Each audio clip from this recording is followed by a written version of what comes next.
Sawadee-kap. Hello and welcome to Daily Wisdom, Walking the Path with the Buddha. Today is our Pali Canon and English study group where we study the words of the Buddha in this book series titled The Words of the Buddha, The Path to Enlightenment, Revealing the Hidden.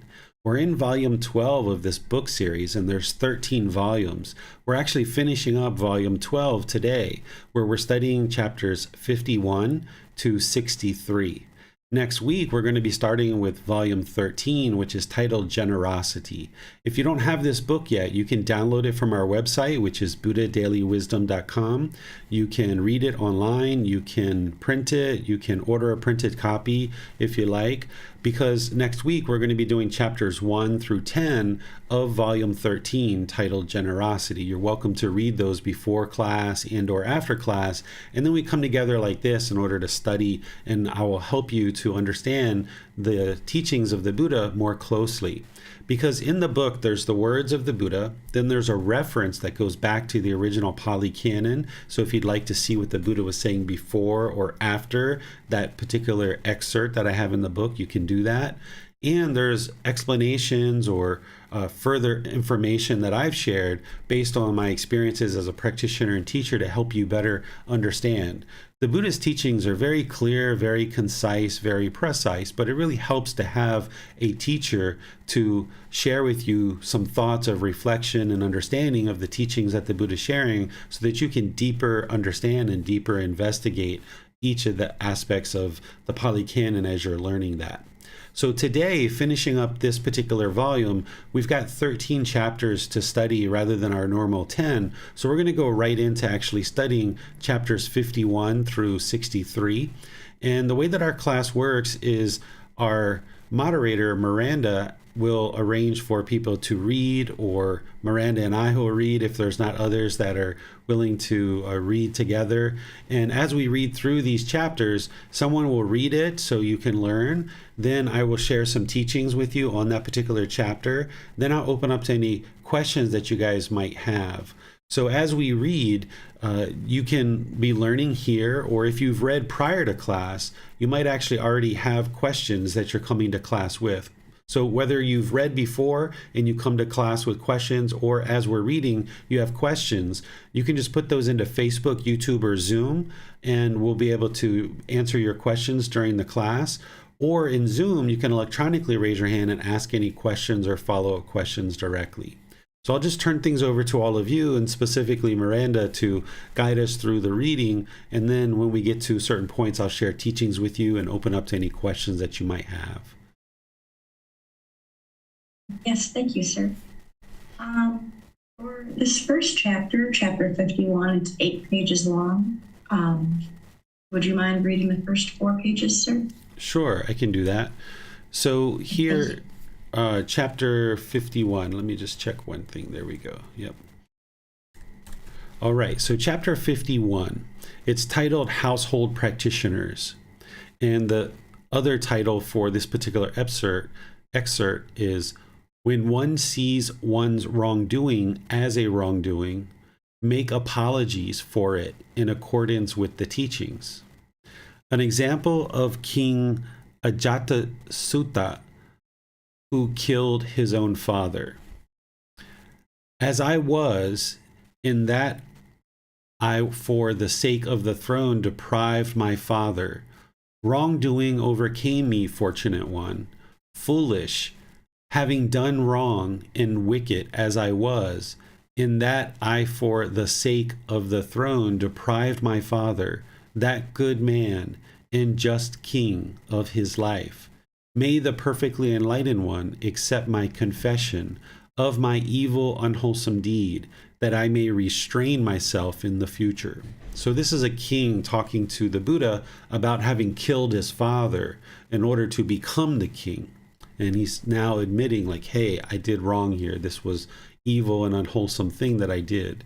So now the Buddha speaks to him and says, indeed, sir, wrongdoing overcame you when you deprived your father, that good man and just king of his life. But since you have acknowledged the wrongdoing and confessed it as is right, we will accept it. For he who acknowledges his wrongdoing as such and confesses it for the betterment in the future will grow in the noble discipline. So here, the Buddha, you can see that even people who murder, he accepts them as students, right? He's not judging people on their past conduct and their past decisions. Instead, he would like to help people that are interested in help and seeking improvement to progress forward in life. So here, this individual is acknowledging his wrongdoing, seeing it as a wrongdoing, shared it with the Buddha, and the Buddha says, okay, you're now working towards future improvement, and because you see this as a wrongdoing and you're working towards this future improvement, now you can actually grow in these teachings and on the path to enlightenment. How to behave towards monks. Monks, whenever virtuous, practicing moral conduct, monastics, come to a home, the people there generate much merit on 5 grounds. What 5? 1.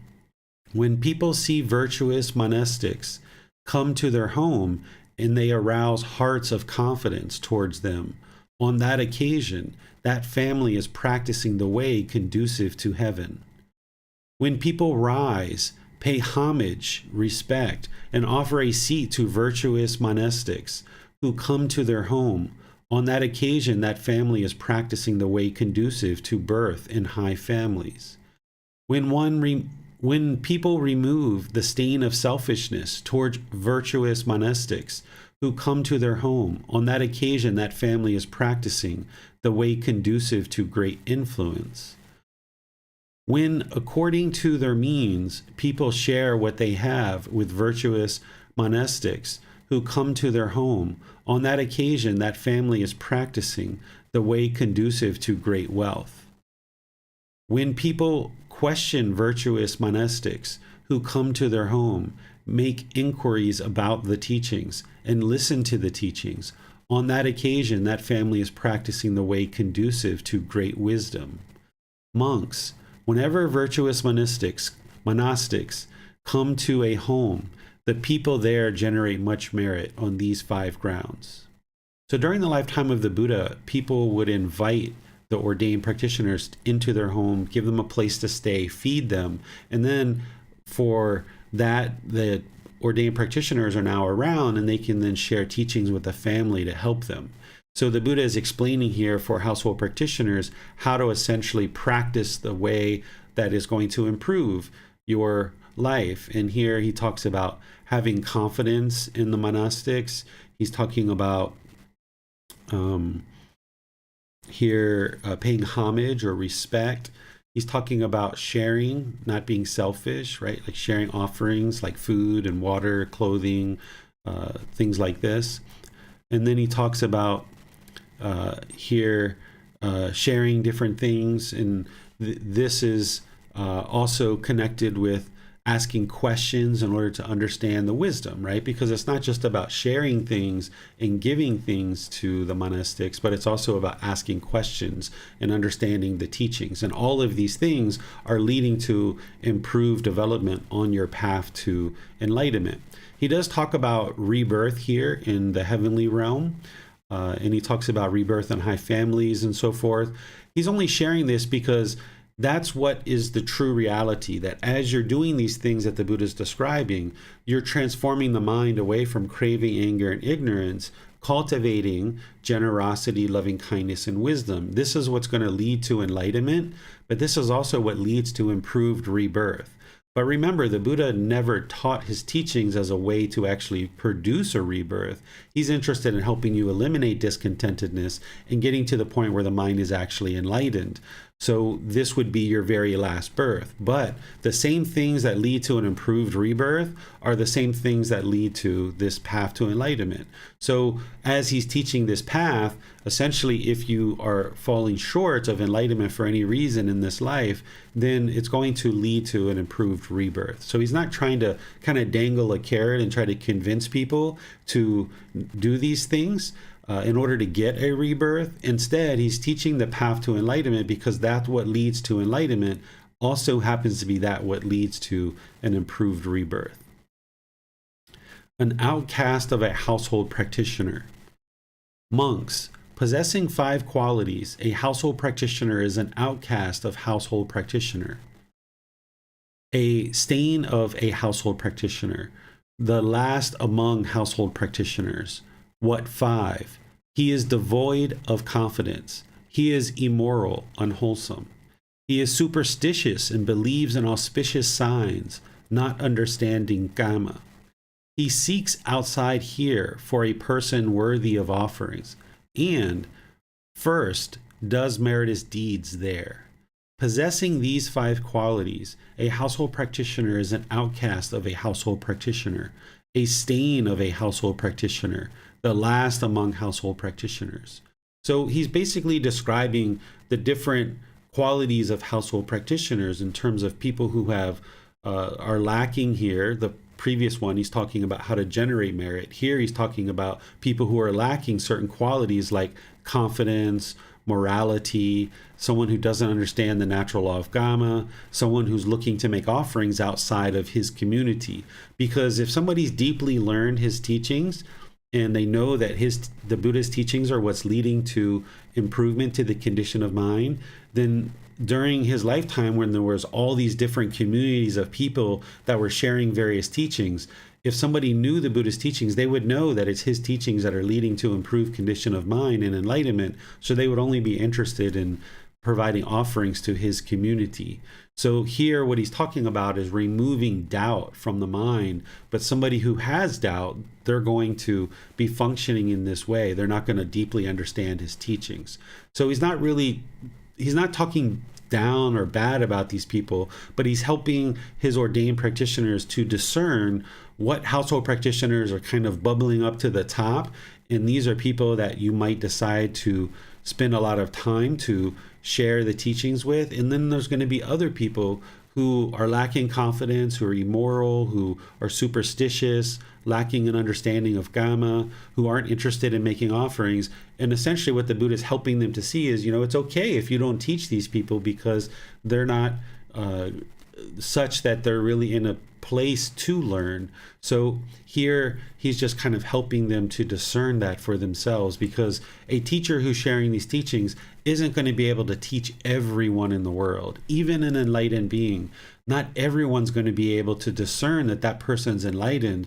Not everybody's going to be interested or willing to learn. So therefore they might actually struggle through their own ego or through their own craving, desire, attachments, through their own anger, through their own ignorance or unknowing of true reality. And it's important as a teacher that you spend time with students who are deeply interested in learning and seeing that these teachings are the truth through investigation.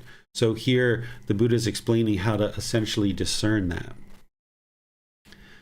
A brilliant of a household practitioner. Monks possessing 5 qualities, a household practitioner is a brilliant household practitioner, a gem of a household practitioner, a fine flower of a household practitioner. What 5? He is endowed with confidence. He is virtuous.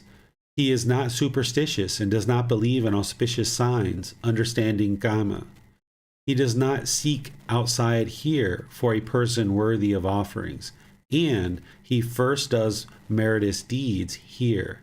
Possessing these 5 qualities, a household practitioner is a brilliant household practitioner, a gem of a household practitioner, a fine flower of a household practitioner.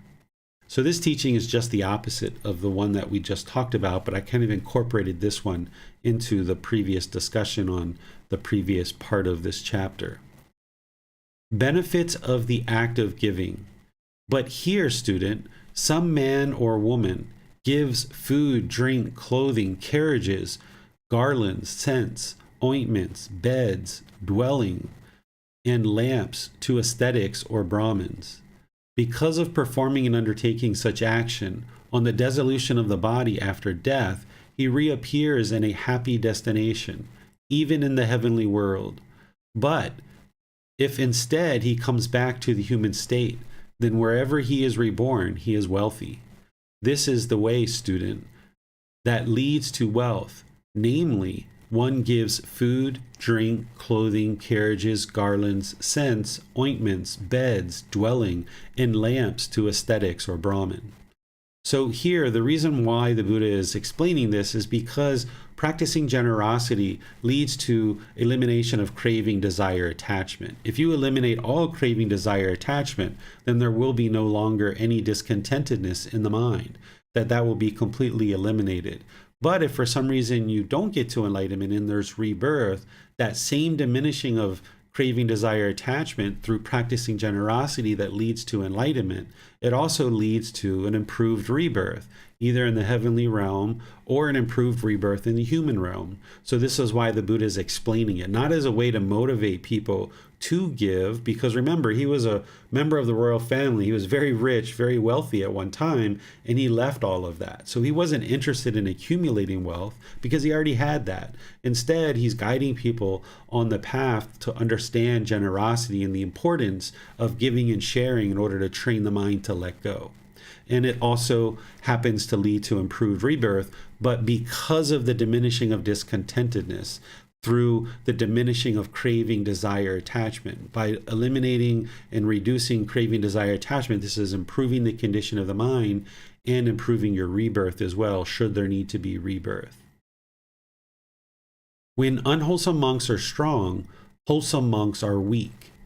Monks, when robbers are strong, kings are weak. At that time, the king is not at ease when re-entering his capital, or when going out, or when touring the outlying provinces. At that time, Brahmins and householders, too, are not at ease when re-entering their towns and villages, or when going out, or when attending to work outside. So, too, when unwholesome monks are strong, wholesome monks are weak. At that time, the wholesome monks sit silently in the midst of the community, or they resort to the outlying provinces. This is for the harm of many people, for the unhappiness of many people, for the ruin, harm, and suffering of many people, of heavenly beings and human beings. Monks, when kings are strong, robbers are weak. At that time, the king is at ease when re-entering his capital, and when going out, and when touring the outlying provinces. At that time, Brahmins and householders, too, are at ease when re-entering their towns and villages, and when going out, and when attending to work outside. So, too, when wholesome monks are strong, unwholesome monks are weak. At that time, the unwholesome monks sit silently in the midst of the community, or they depart for other regions.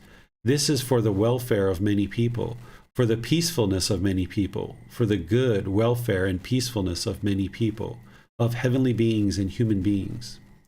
So here, we oftentimes think that all ordained practitioners must be wholesome. But that's the mind expecting permanence and craving permanence. What you understand during the lifetime of the Buddha and even today is that there's some ordained practitioners that are practicing really well, deeply investigating the teachings, sharing those teachings for the peacefulness and welfare of many beings. But there's also a certain amount of ordained practitioners who aren't doing that. And this is for the detriment of many beings, including themselves as others. So here the Buddha is essentially encouraging ordained practitioners to be wholesome. And in that way, then there can be strength in the teachings. They can shine in the world. And now more and more people can learn them and improve the condition of their mind and the condition of their life. And then I think this is the last one for me. Ways to eliminate unwholesome people. The perfectly enlightened one told the Brahman, Kata Danta, about the story of the king Mahavajita, calling his chaplain to instruct him on how to make a great sacrifice. The chaplain replied, "Your Majesty's country is overrun by thieves. It is severely damaged. Villages and towns are being destroyed. The countryside is infested with criminals. If your Majesty were to tax this region, that would be the wrong thing to do.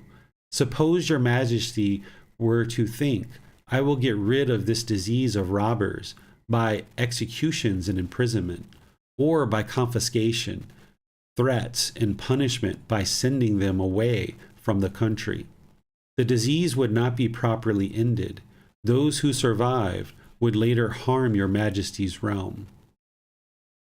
However, with this plan, you can completely eliminate the disease. To those in the kingdom who are engaged in cultivating crops and raising cattle, let your majesty distribute grain and food for livestock. To those in trade, give capital. To those in government service, assign proper living wages. Then those people, being intent on their own occupations, will not harm the kingdom. Your majesty's revenues will be great. The land will be tranquil and not overrun by thieves. And the people, with joy in their hearts, playing with their children, will reside in open houses. So here, essentially what this advisor is sharing is that if you just try to punish the people who are doing unwholesome things, this is not going to lead to wholesome results, because you're causing harm through this imprisonment, through threats, through confiscation, through banishing them, through even executing the people, right? This is causing harm, and now people are going to be resentful to the king. Instead, the advice that the king's getting, based on the natural law of karma, is those people are doing wholesome things, support them, encourage them, provide them grain and provide them capital, provide them the things that they need to continue doing good. Because essentially this will incentivize those wholesome people to continue to make wholesome decisions. And then there might be other people who say, hey, those people are getting free food, they're getting money from the king, why don't I do something wholesome for the kingdom? And this is the way to not cause harm in the kingdom, but to encourage the wholesomeness. And this is very good advice for someone who's leading a population of people. So I think this is where I turn things over to you, Miranda. Yes, sir. Thank you. The monks of Kosambi. At that time, a certain monk accused another monk that he had fallen into wrongdoing and did not see that wrongdoing as a wrongdoing.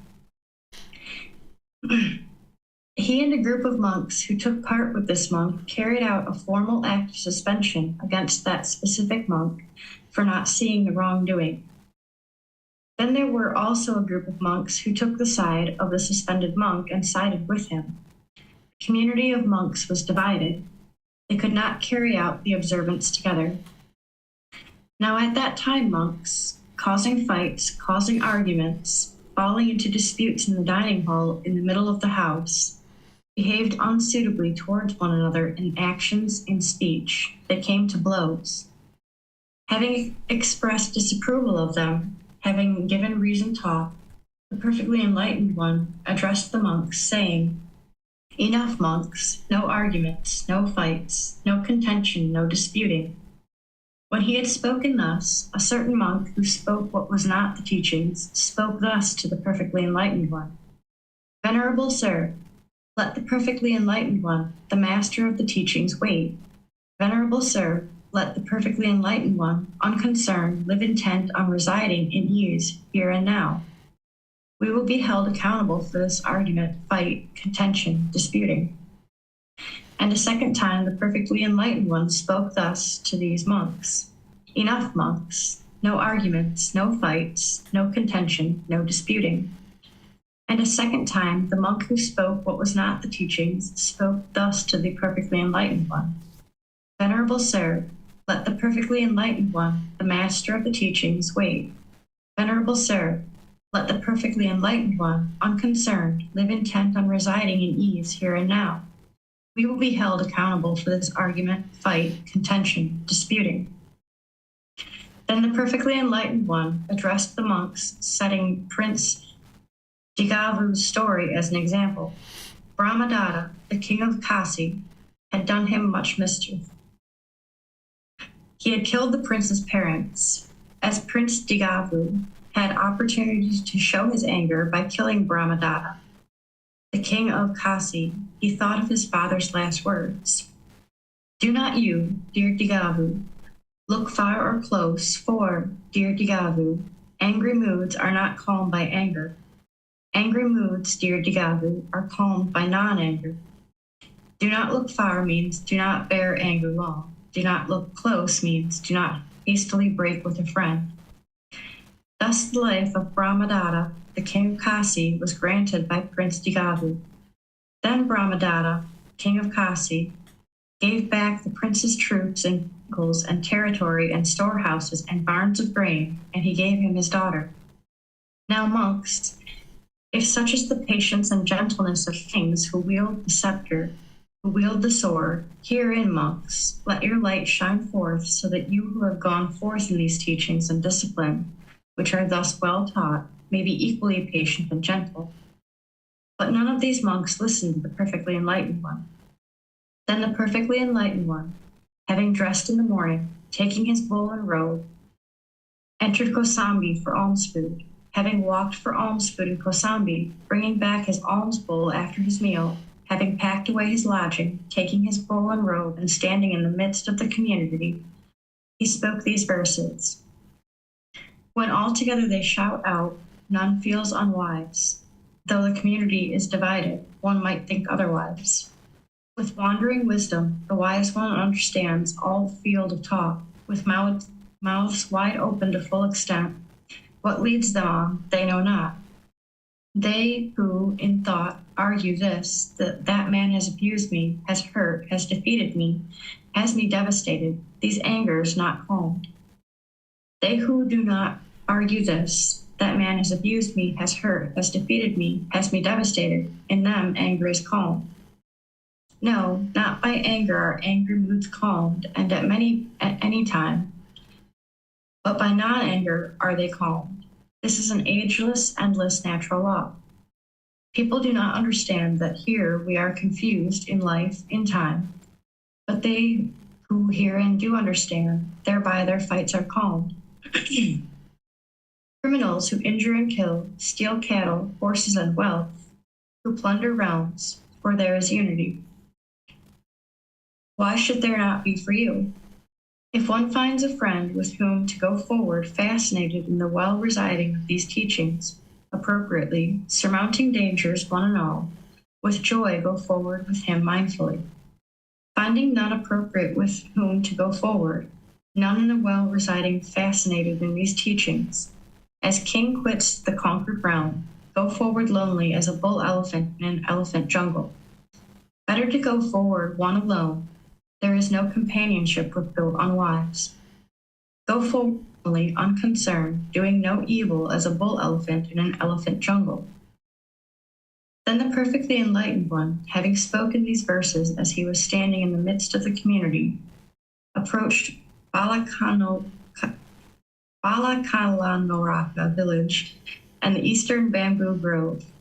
Along the way, he had met a few of his senior disciples. Walking on tour in due course, he arrived at Paralaya. The perfectly enlightened one stayed there at Paralaya in the guarded woodland thicket at the root of the lovely sal tree. There was a large bull elephant named Paralaya. Approached the perfectly enlightened one. Having approached, he set out by means of his trunk, drinking water for the perfectly enlightened one, and water for washing, and he kept the grass down. Then the perfectly enlightened one set out on tour for Savatthi. Then the household practitioners of Kosambi thought, these masters, the monks of Kosambi, have done us much mischief. The perfectly enlightened one is departing, harassed by these. Come, we should neither greet the masters, the monks of Kosambi, nor should we stand up before them, nor should we greet them with joined palms or perform the proper duties. We should not appreciate, respect, admire, or honor them, and neither should we give them alms food when they come to us. Thus they, when they are neither appreciated, respected, admired, nor honored by us, will depart unappreciated, or they will leave the community, or they will restore friendly relations for themselves to the perfectly enlightened one. Then the monks of Kosambi, as they were not being appreciated, respected, admired, or honored by the household practitioners of Kosambi, spoke thus. Come now, you venerable sirs, let us, having gone forth to Savatthi, settle this moral question in the perfectly enlightened one's presence. Then the monks of Kosambi, having packed away their lodgings, taking their bowls and robes, approached Savatthi. Then in due course, the monks of Kosambi arrived at Savatthi. They agreed to stop the dispute. The monk who had been suspended agreed that there was a wrongdoing and he had fallen. Those monks who were taking the side of the suspended one restored that monk. Since, monks, that monk has fallen and was suspended, but sees and is restored well, then, monks, achieve harmony in the community for settling that case. And thus, monks, should it be achieved, one and all should gather together. If the achieving of harmony in the community for settling this case is pleasing to the venerable ones, they should be silent. He to whom it is not pleasing should speak. Harmony in the community for settling that case is achieved by the community. Arguments in the community are put down. Fighting in the community is put down. It is pleasing to the venerable ones, therefore they are silent. Observance may be carried out at once. The training guidelines recited. All right. Thank you, Miranda. So here, just to encapsulate this story, essentially what this is the Buddha is at a place where there's monks, people who are studying with him, and they're starting to fight and quarrel. And the Buddha tries to kind of calm them and say, hey, you know, this is enough. And after the Buddha saying that a few times, they still were fighting. And the Buddha just politely picks up his stuff and leaves. He delivers these verses, these teachings, where he basically says, you know, everyone who's shouting, of course, none of them feel that they're being unwise because everybody's shouting, everybody's upset.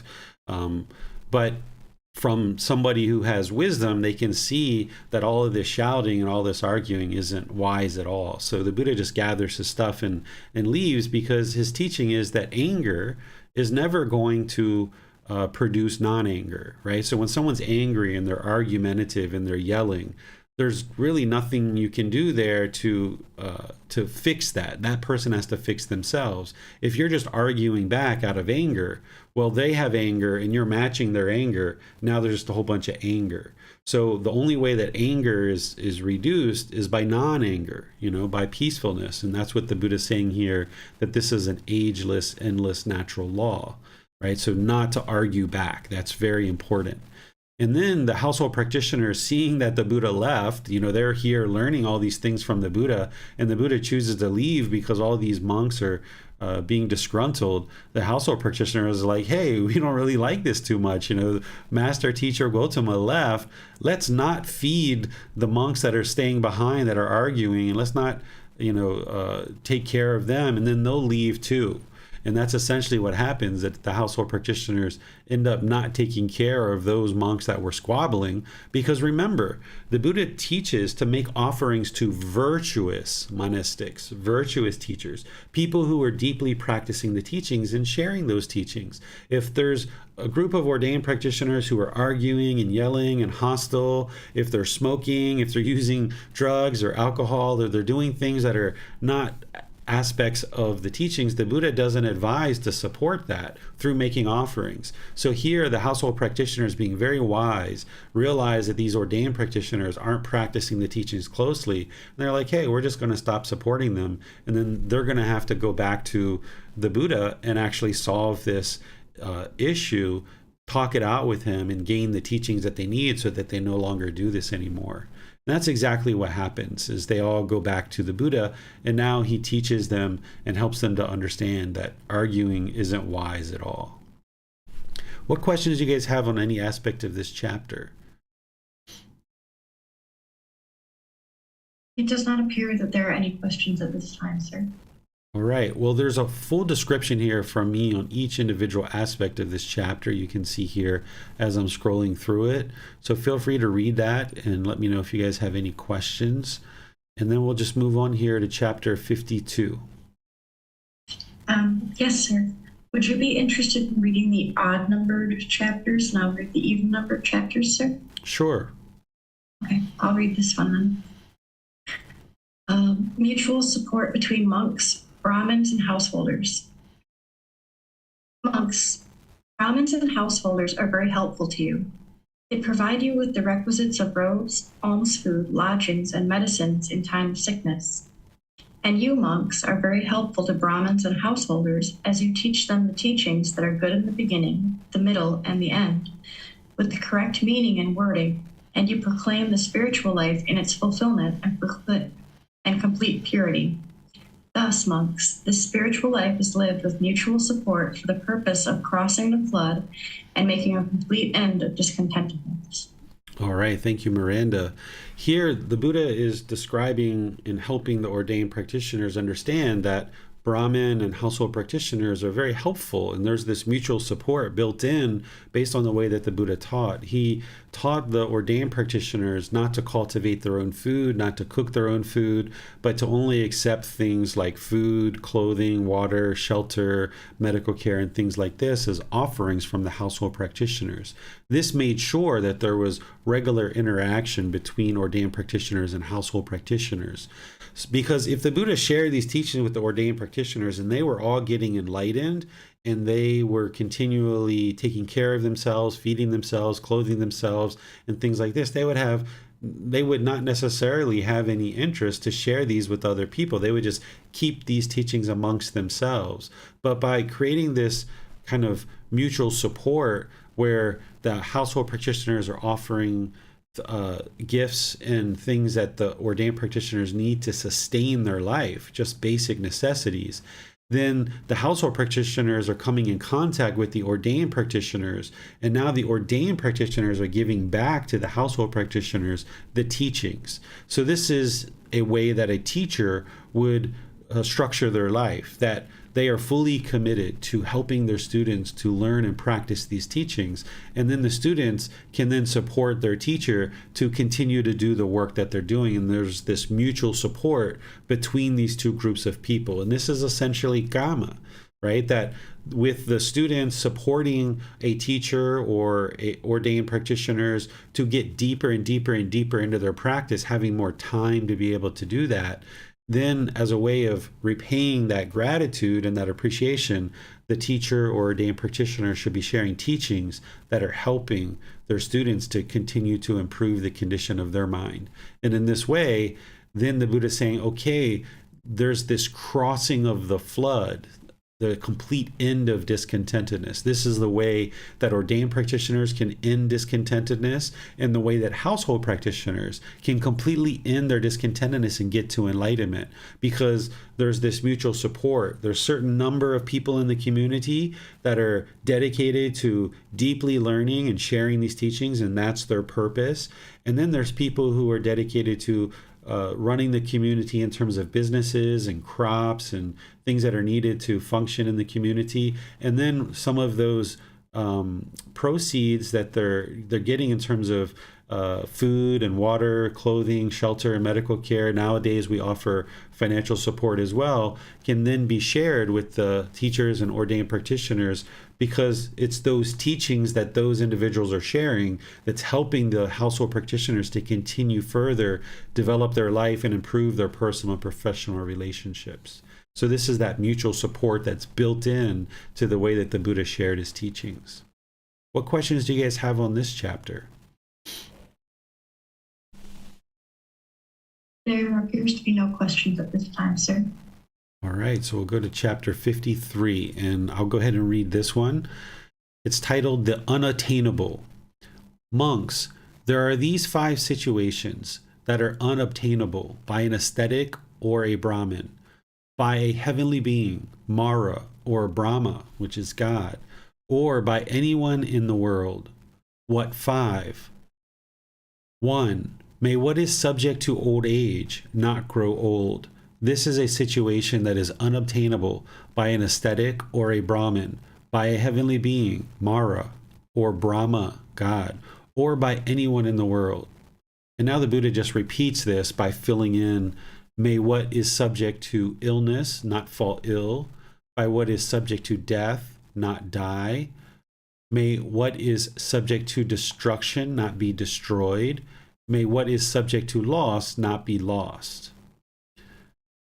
Monks, for the uninstructed worldling, what is subject to old age grows old. When this happens, he does not reflect thus. I am not the only one for whom what is subject to old age grows old. For all beings that come and go, that pass away and undergo rebirth, what is subject to old age grows old. If I were to sorrow, grow weak, grieve, weep, beating my breast, and become confused when what is subject to old age grows old, I would lose my appetite, and my features would become ugly. I would not be able to do my work. My enemies would be elated, and my friends would become saddened. Thus, when what is subject to old age grows old, he sorrows, grows weak, grieves, weeps, beating his breast, and becomes confused.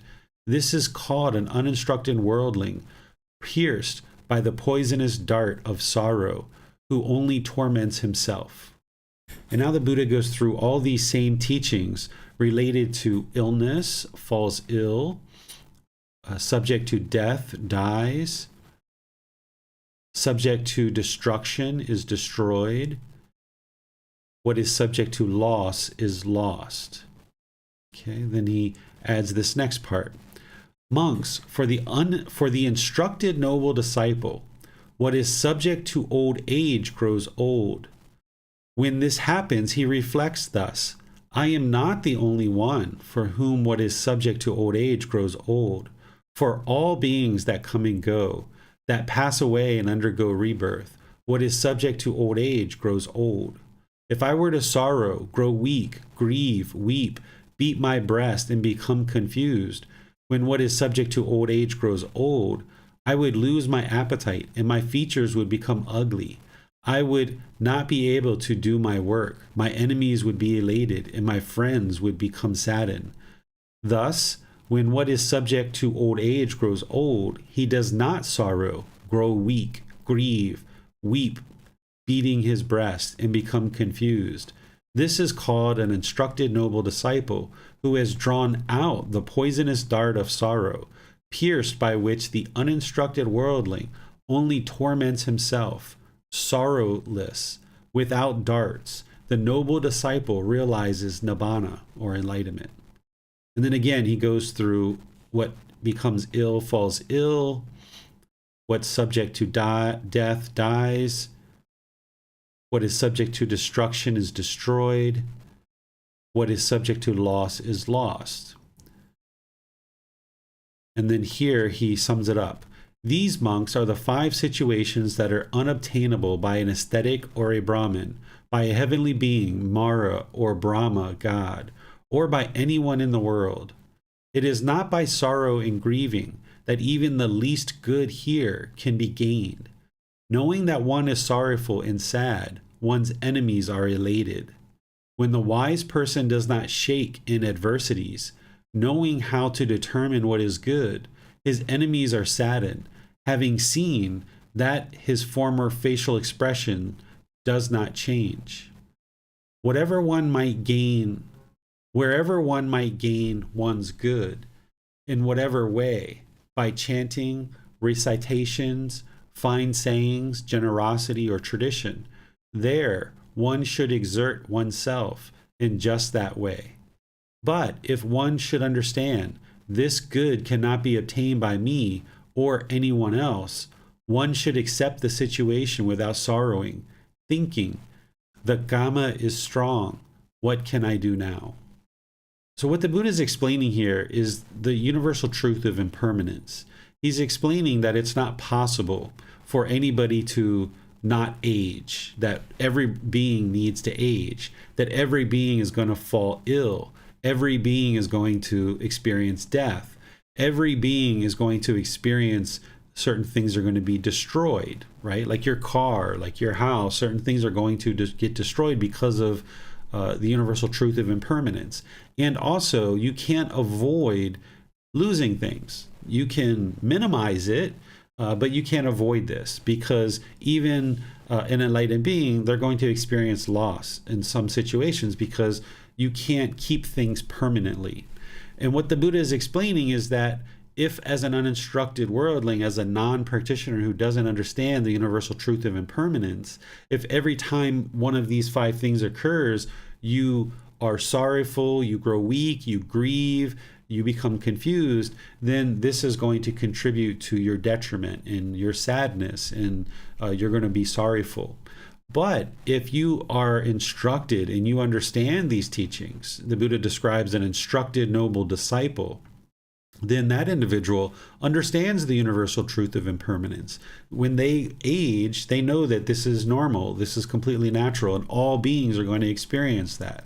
Same thing when there's an illness, same thing when there's death, same thing when there's destruction of certain property, and same thing when there's loss. You're not going to be upset and sorrowful when these things occur if you understand the universal truth of impermanence and you've trained the mind to eliminate craving, desire, attachment. You won't experience any sorrow or grief or misery when these things are occurring. What questions do you guys have on this chapter? So, are there any questions at this time, sir? All right, so now we are at chapter 54. 4 things wished for, desired, agreeable, and rarely gained in the world. Householder, there are these 4 things that are wished for, desired, agreeable, and rarely gained in the world. What for? 1 thinks, may wealth come to me righteously. This is the first thing in the world that is wished for, desired, agreeable, and rarely gained in the world. Having gained wealth righteously, 1 thinks, may fame come to me and my relatives and preceptors. This is the second thing in the world that is wished for, desired, agreeable, rarely gained in the world. Having gained wealth righteously, and having gained fame for oneself and for one's relatives and preceptors, 1 thinks, may I live long and enjoy a long lifespan. This is the third thing in the world that is wished for, desired, agreeable, rarely gained in the world. Having gained wealth righteously, having gained fame for oneself and for one's relatives and preceptors, living long and enjoying a long lifespan, 1 thinks, with the breakup of the body after death, may I be reborn in a good destination, in a heavenly world. This is the 4th thing in the world that is wished for, desired, agreeable, rarely gained in the world. These are the 4 things that are wished for, desired, agreeable, and rarely gained in the world. There are, householder, 4 other things that lead to obtaining those 4 things. What for? Accomplishment in confidence, accomplishment in virtuous behavior, accomplishment in generosity, and accomplishment in wisdom. And what, householder, is accomplishment in confidence? Here, a noble disciple is endowed with confidence. He places confidence in the enlightenment of the Tathagata thus. The perfectly enlightened one is an arahant, perfectly enlightened, accomplished in true wisdom and conduct, fortunate knower of the world, unsurpassed trainer of persons to be tamed, teacher of heavenly beings and humans, the enlightened one, the perfectly enlightened one. This is called accomplishment in confidence. And what is accomplishment in virtuous behavior? Here, a noble disciple abstains from the destruction of life, abstains from taking what is not given, abstains from sexual misconduct, abstains from false speech, abstains from liquor, wine, and intoxicants, the basis for heedlessness. This is called accomplishment in virtuous behavior. And what is accomplishment in generosity? Here, a noble disciple resides at home with a mind free from the stain of selfishness, freely generous, open-handed, joyful in relinquishment, devoted to charity, joyful in giving and sharing. This is called accomplishment in generosity. And what is accomplishment in wisdom? If one dwells with a mind overcome by longing and unrighteous sensual desires, one does what should be avoided and neglects one's duty, so that one's fame and peacefulness are spoiled. If one dwells with a mind overcome by ill will, one does what should be avoided and neglects one's duty, so that one's fame and peacefulness are spoiled. If one dwells with a mind overcome by complacency, if one dwells with a mind overcome by restlessness and worry, if one dwells with a mind overcome by doubt, so that one does what should be avoided, neglects one's duty, so that one's fame and peacefulness are spoiled. When, householder, a noble disciple has understood thus, longing and unrighteous sensual desires are a defilement of the mind, he abandons them.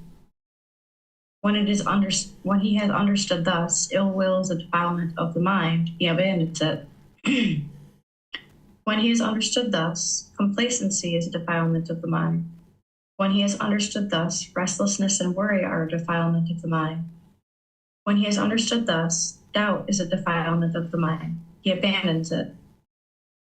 When, householder, a noble disciple has understood thus, longing and unrighteous sensual desires are a defilement of the mind and has abandoned them. When he has understood thus, ill will is a defilement of the mind and has abandoned it. When he has understood thus, complacency is a defilement of the mind. When he has understood thus, restlessness and worry are a defilement of the mind.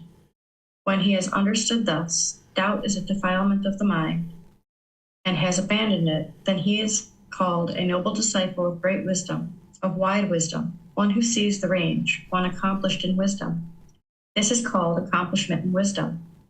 These are the four things that lead to obtaining the four things that are wished for, desired, agreeable, and rarely gained in the world. All right. Thank you, Miranda.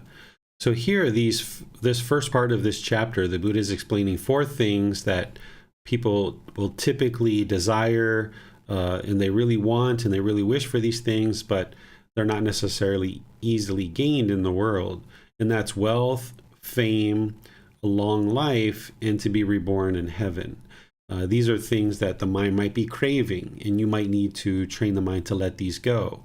You might still pursue a certain amount of income, and that's what you need. But if you want to be the wealthiest person in the world, or you want to be super rich and super wealthy, and you're chasing after that with craving, desire, attachment, it's going to motivate unskillful decisions and unwise decisions, which is going to produce unwholesome results. So instead, the Buddha is teaching how to actually acquire these things, if it is an interest of yours to pursue these, how to obtain them in this middle way that he taught.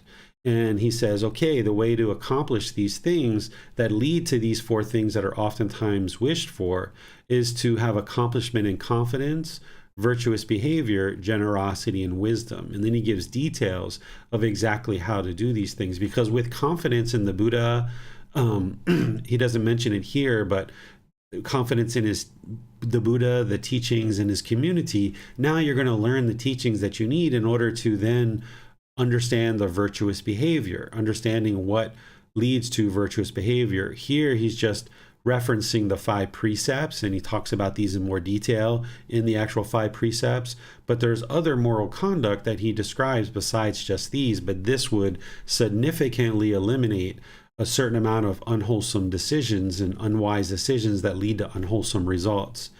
And then he talks about generosity and practicing generosity, because that's going to help to eliminate the craving, desire, attachment. And then he talks about how to have accomplishment in wisdom. And what he focuses on is eliminating the 5 hindrances. These are things that I've talked about in other classes. The hindrance of sensual desire, ill will, complacency, restlessness, and worry, and doubt. And if you're able to eliminate those 5 obstacles or hindrances to enlightenment, then the mind can more readily make its way to enlightenment. And those are the same things that make your way towards enlightenment, and there's the same things that are going to lead to a certain amount of wealth or a certain amount of fame or long life or rebirth in the heavenly realm. But ultimately your goal is to get to enlightenment, not having rebirth in the heavenly realm. So this is where he's providing the guidance of how to acquire these 4 things that are oftentimes very much wished for in life. What questions do you guys have on this chapter? Appears there are no questions at this time, sir. Okay, so we will go to the next chapter, which is chapter 55. Reappearance in accordance with one's objectives. Monks, I shall teach you reappearance in accordance with one's objectives. Listen and attend closely to what I shall say. Hear, monks, a monk possesses confidence, virtue, moral conduct, learning, generosity, and wisdom. He thinks, oh, that on the dissolution of the body after death, I might reappear in the company of well-to-do nobles. Oh, that on the dissolution of the body after death, I might reappear in the company of well-to-do Brahmins. Oh, that on the dissolution of the body after death, I might reappear in the company of well-to-do householders. He fixes his mind on that, determined upon it, develops it. These objectives in this residing of his, thus developed and cultivated, lead to his reappearance there. This, monks, is the path, the way that leads to reappearance there. Again, a monk possesses confidence, virtue, learning, generosity, and wisdom. He hears that the gods of the heaven of the four great kings are long-lived, beautiful, and enjoy great happiness. He thinks, oh, that on the dissolution of the body after death, I might reappear in the company of the gods of the heaven of the four great kings. He fixes his mind on that, determined upon it, develops it. These objectives and this residing of his, thus developed and cultivated, leads to his reappearance there. This, monks, is the path, the way that leads to reappearance there. Again, a monk possesses confidence, virtue, learning, generosity, and wisdom. He hears that the gods of the heaven of the 33, the Yama gods, the gods of the Tesetu heaven, the gods who excite in creating, the gods who wield power over others' creations are long-lived, beautiful, and enjoy great happiness. He thinks that on the dissolution of the body after death, I might reappear in the company of the gods who wield power over others' creations. He fixes his mind on that, determined upon it, develops it. These objectives in this residing of his, thus developed and cultivated, lead to his reappearance there. This, monks, is the path, the way that leads to reappearance there. Again, a monk possesses confidence, virtue, learning, generosity, and wisdom. He hears that the Brahma of 1,000 is long-lived, beautiful, and enjoys great happiness. Now the Brahma of 1,000 resides determined on permeating a world system of 1,000 worlds, and he resides determined on permeating the beings that have reappeared there. Just as a man with good sight might take a gall nut in his hand and review it, so the Brahma of 1,000 resides determined on permeating a world system of 1,000 worlds, and he resides determined on permeating the beings that have reappeared there. The monk thinks, oh, that on the dissolution of the body after death, I might reappear in the company of the Brahma of 1,000. He fixes his mind on that, determined upon it, develops it. These objectives in this residing of his, thus developed and cultivated, lead to his reappearance there. This, monks, is the path, the way that leads to reappearance there. So I think there's quite a few here.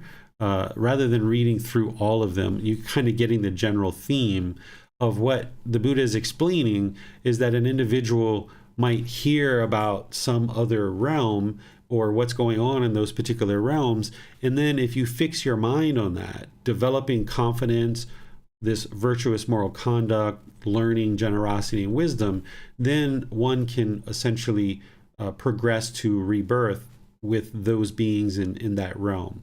Now, this isn't just that you sit somewhere and you dream about, oh gosh, I really would like to be reborn there, and boom, this happens. Instead, what the Buddha is explaining is that it's through possessing confidence in him as the perfectly enlightened one, through gaining this virtuous moral conduct where you're practicing wholesome moral conduct, where you're actively learning and investigating the teachings, you're practicing generosity, and you're cultivating wisdom.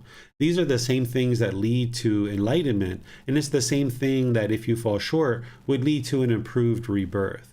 So it's the actual work that you're doing in this life around developing confidence, virtuous moral conduct, learning, generosity, and cultivating wisdom that leads to an improved condition of mind in this life, and if there's rebirth, an improved rebirth in the next life. So let me see what questions you guys have on this particular chapter. It does not appear there are any questions at this time, sir. Okay, so we'll move on to the next chapter, 56. Buddhist Saka worship. Then monks, Saka, ruler of the heavenly beings, descending from the Vajrayanta palace, raised his joined hands in respectful salutation and worshipped the different quarters. Then Matali, the charioteer, addressed Saka in verse.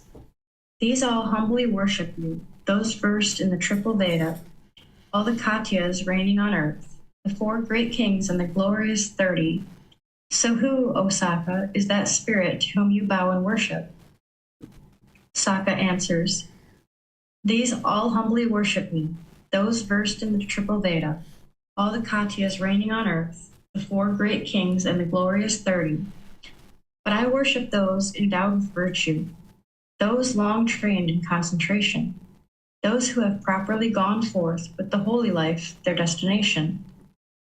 I worship as well, O Matali, those household practitioners making merit, the household practitioners possessed of virtue, who righteously maintain a wife.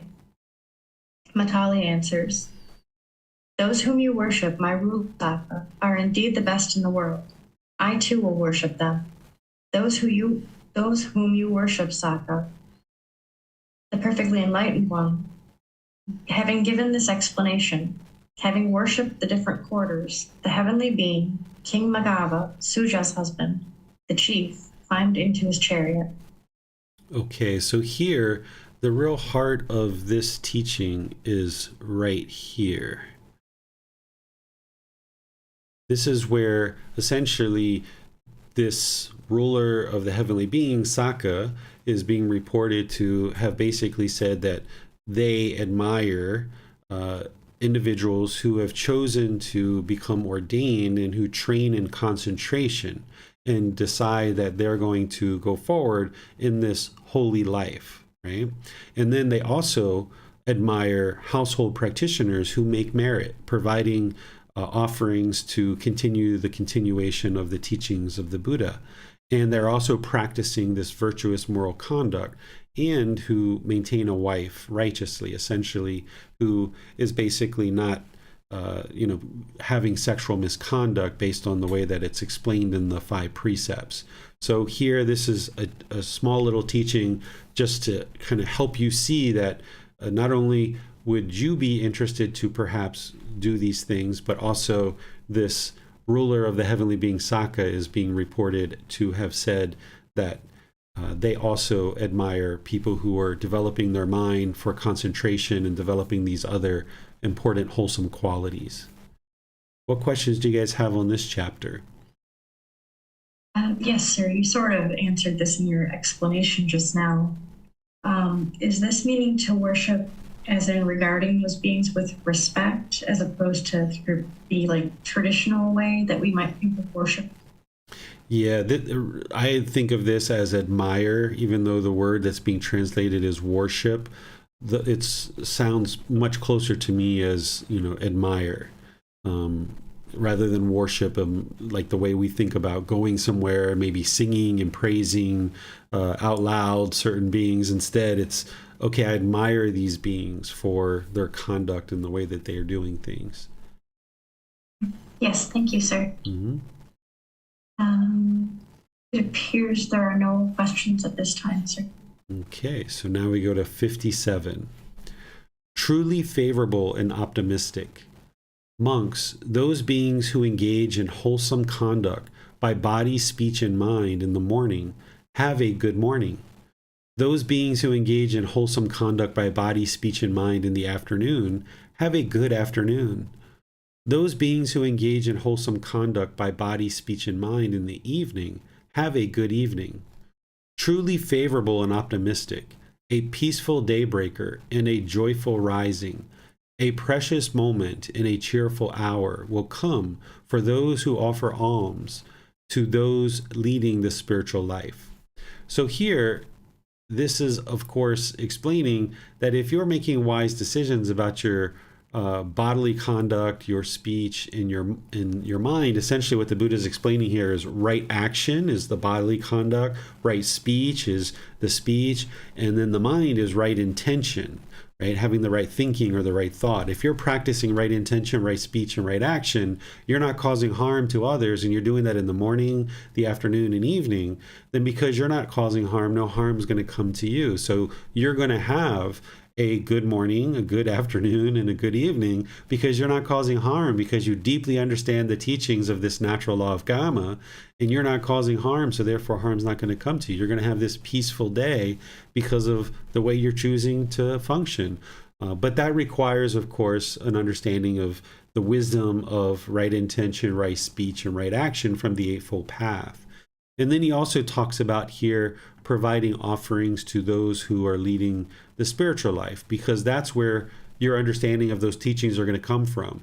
Without individuals in your community that are deeply dedicated and committed, deeply diligent and dedicated and determined to deeply practice their own understanding of the teachings and observe the improvements to the condition of their mind, you wouldn't be able to then learn those teachings so that you could have a good morning, a good afternoon, and good evening. This is how these teachings are sustained in the world, by individuals deciding to support certain teachers or certain ordained practitioners that can then deeply focus on developing their practice and then offer those teachings to the rest of the community so that they can develop their practice. And then this is that mutual support that the Buddha talked about, where now everybody's being uplifted by learning and practicing these teachings.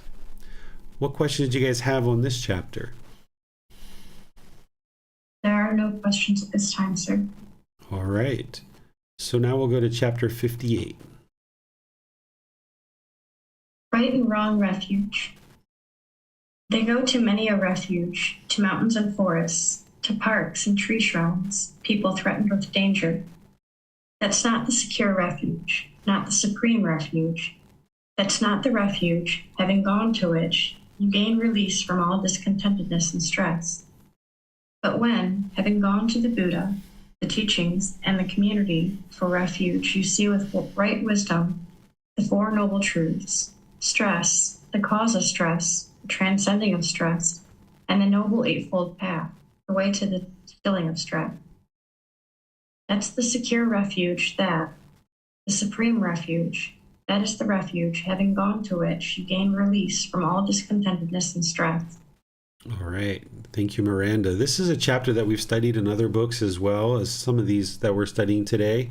Essentially, what people would experience during the Buddha's lifetime, and we even might see this now, is that when people become threatened by danger, they might have a certain amount of fear, and to kind of feel like that fear is eliminated, or to feel some level of security, people might go for protection to the mountains and the forest, to the parks and tree shrines, certain shrines that they think are going to bring them some kind of protection. Here in Thailand, they will practice animism, which is the worshiping of inanimate objects like trees and water and mountains and things like this, thinking that that's going to bring some kind of protection by making offerings to a tree or offerings to the water or offerings to the mountain or something like that. But the Buddha is explaining here that this is not a secure refuge. This is not a way to get protection. It's not a supreme protection, because going to these kind of things, it's not going to gain you release from discontentedness. You're not going to be able to eliminate discontentedness by making an offering to a tree or making an offering to the water or to the mountain or something else like this. It's only when you have gone to the Buddha, the teachings in the community, that you're going to start to understand the pollutions of mind, like craving, anger, and ignorance, in the 10 fetters that are leading to the discontentedness in the mind. And all of that starts with understanding with right wisdom the Four Noble Truths. That's the really beginning of the path to establish right view. And the Buddha is saying this is the real refuge, right? This is the supreme refuge, because if you go to this refuge where you are looking for protection from discontentedness, if you're looking from protection from fear and stress or anxiety or sadness or anger or frustration, annoyance, all these discontent feelings, you can gain release from discontentedness by going to the Buddha, his teachings in the community, to understand these teachings, practice them, training the mind, and then you can eliminate all discontentedness. And that's the real supreme protection that the Buddha is talking about, because that's what a refuge is it's a protection or a shelter, a protection from danger and distress.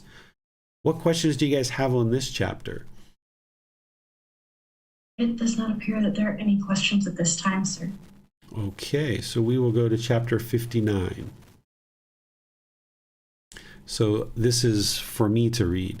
I don't know this word. What would you say this word is, Miranda? Pacharahani. Pacharahani? Okay.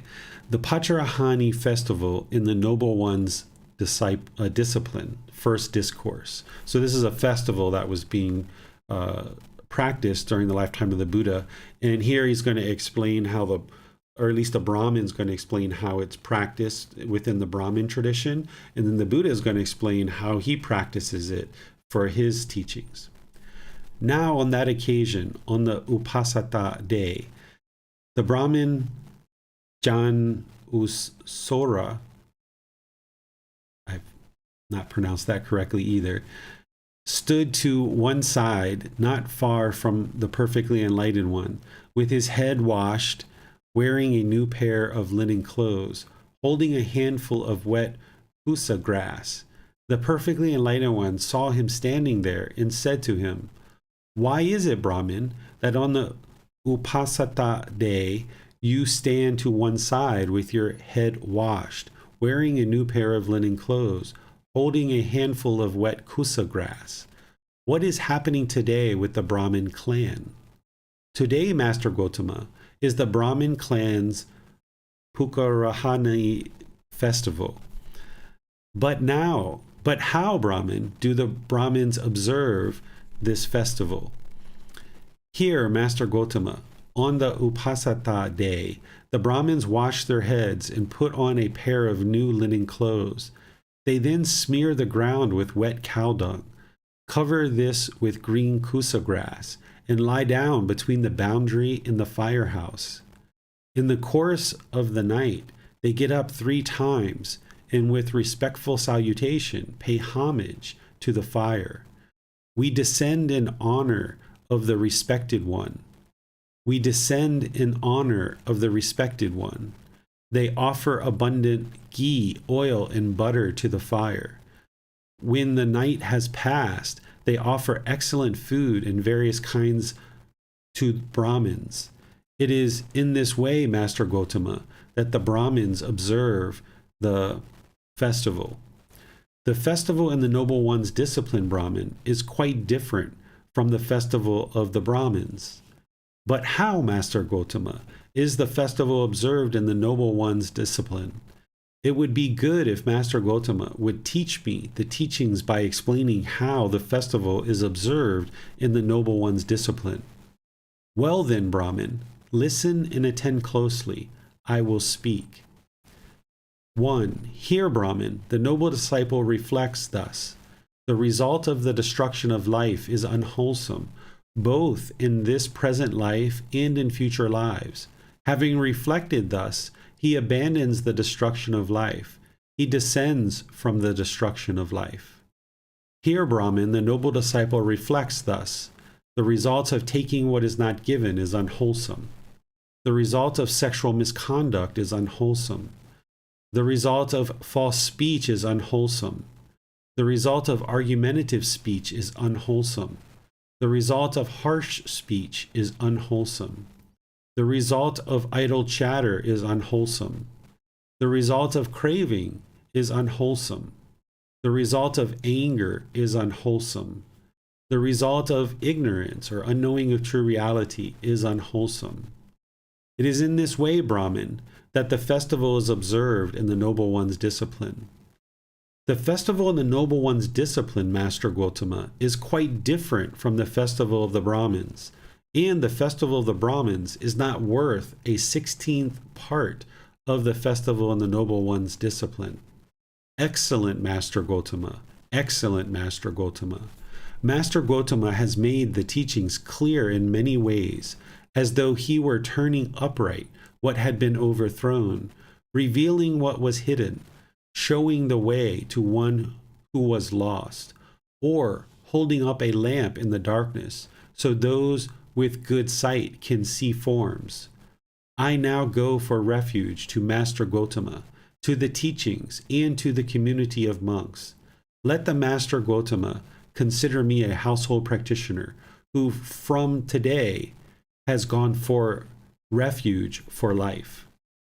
So here there's a Brahmin who's a Hindu priest who is basically standing, getting ready to talk to the Buddha. And the Buddha observed that he's kind of wearing some different clothes. He's done something with his hair. He's got something in his hand. And there's this discussion where the Brahmin explains to the Buddha what the Brahmin are doing as part of this festival.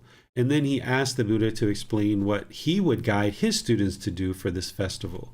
And the Buddha explains that what he's guiding his students to do is to reflect on how destroying life is unwholesome and it leads to unwholesome results. That stealing or taking what is not given, sexual misconduct, false speech, these are the first 4 precepts.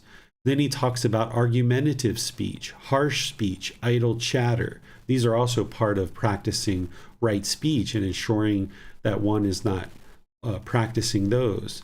And then he talks about craving, anger, and ignorance, the 3 unwholesome roots or the 3 fires, the 3 poisons. And he teaches his students to reflect on these things and how this results in unwholesomeness. And then by learning this wisdom, then of course the natural tendency is to now make different decisions in your life about how you train your mind and how you function in the world when you understand these things as part of this festival. So during the lifetime of the Buddha, people told time based on the lunar calendar. They didn't have the calendar that we have today with 12 months and a certain number of days per month. Instead, they could tell time by the lunar cycle and how the moon cycled throughout the days and weeks and months that we now consider days, weeks, and months. So as people who lived in the countryside, they would be able to know whether it was time for a festival or a certain holiday or what have you, based on this lunar cycle.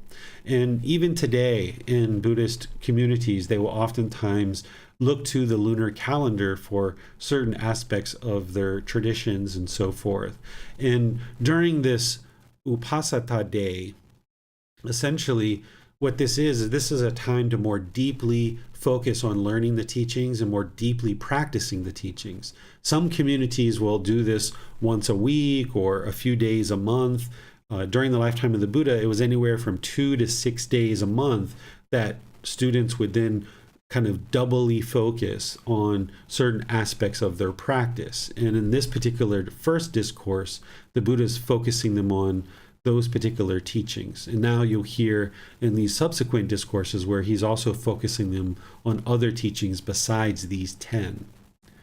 What questions do you guys have on this chapter? Sorry, sir. It does not appear there are any questions at this time, sir. Okay.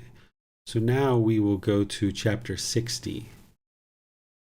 Yes, sir. The Pacharohani Festival in the Noble One's Discipline, Second Discourse. Now on that occasion, on the Uposatha day, the Brahmin Janasoni stood to one side, not far from the perfectly enlightened one, with his head washed, wearing a new pair of linen clothes, holding a handful of wet kusa grass. The perfectly enlightened one saw him standing there and said to him, "Why is it, Brahmin, that on the Uposatha day you stand to one side with your head washed, wearing a new pair of linen clothes, holding a handful of wet kusa grass? What is happening today with the Brahmin clan?" Today, Master Gotama, is the Brahmin clan's Pacharohani festival. But how do the Brahmins observe the Pacharohani festival?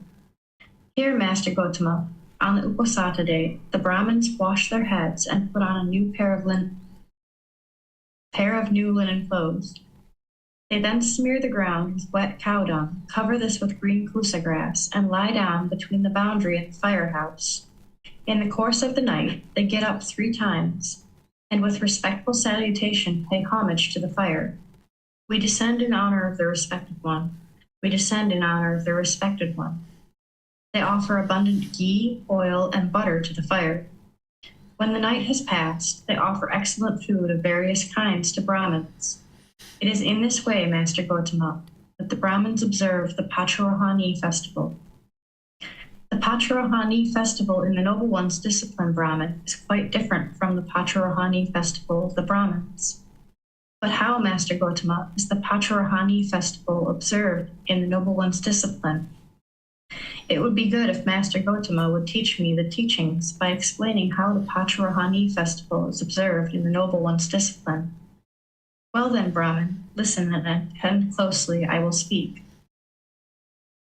1. Here, Brahmin, the noble disciple reflects thus. The result of wrong view is unwholesome both in this present life and in future lives. Having reflected thus, he abandons wrong view, he descends from wrong view. The noble disciple reflects thus. The result of wrong intention is unwholesome. He reflects thus. The result of wrong speech is unwholesome. He reflects thus. The result of wrong action is unwholesome. He reflects thus. The result of wrong livelihood is unwholesome. He reflects thus. The result of wrong effort is unwholesome. He reflects thus. The result of wrong mindfulness is unwholesome. He reflects thus. The result of wrong concentration is unwholesome. He reflects thus. The result of wrong wisdom is unwholesome. He reflects thus. The result of wrong liberation is unwholesome, both in this present life and in future lives. Having reflected thus, he abandons wrong liberation. He descends from wrong liberation. It is in this way, Brahmin, that the Pacharahani festival is observed in the Noble One's discipline. The Pacharahani festival in the Noble One's discipline, Master Gotama, is quite different from the Pacharahani festival of Brahmins. And the Pacharahani festival of the Brahmins is not worth a 16th part of the Pacharahani festival in the Noble One's discipline. Excellent, Master Gotama. Excellent, Master Gotama. Master Gotama has made the teachings clear in many ways, as though he were turning upright what had been overthrown, revealing what was hidden, showing the way to one who was lost, or holding up a lamp in the darkness so that those with good eyesight can see forms. I now go for refuge to Master Gotama, to the teachings, and to the community of monks. Let Master Gotama consider me a household practitioner who has from today gone for refuge for life. Okay, thank you, Miranda.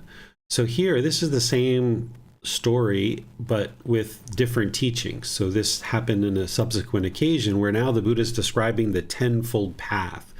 You might understand the eightfold path from the core central teachings of the Buddha, but there's actually two additional steps that are practiced by enlightened beings, and that is right wisdom and right liberation. So it's the eightfold path that leads to right wisdom and right liberation. There's not extra teachings that are needed in order to practice right wisdom and right liberation. These are the results of practicing all the other teachings. So the Buddha here is explaining that this is what he encourages his students to reflect on, is essentially the tenfold path, because that's what's going to lead one to enlightenment. And just like the other teaching that I read previously, the first discourse, what's interesting to point out here is that this Brahmin essentially becomes a student of the Buddha. Here in this last paragraph, you can see where this Brahmin decides, okay, I'm going to now be a student of the perfectly enlightened one, of the Buddha, based on hearing these teachings and understanding the teachings so clearly that the Buddha has articulated to him. He's decided to now become a student of the Buddha. So there were certain Brahmin who continued to do the things that they were doing with certain rites, rituals, ceremonies, and worship during the lifetime of the Buddha. But then there were others who chose to learn from the Buddha and actually gain more clarity in the teachings, and potentially maybe even got to enlightenment. I don't have any teachings at my fingertips where it documents a Brahmin who became a student of the Buddha who ultimately attained enlightenment, but I can only think that there must have been some amount of Brahmin who decided to become a student of the Buddha and ultimately got to enlightenment during the Buddha's lifetime. So what questions do you guys have on this chapter? It doesn't appear that there are any questions at this time, sir. Okay, so now we'll go to chapter 61, which is the same structure, the same thing that we've been reading so far, but now there's additional teachings that are being shared here, where it starts out saying, monks, I will teach you the noble, this festival that Miranda can pronounce very well. Listen and attend closely, I will speak.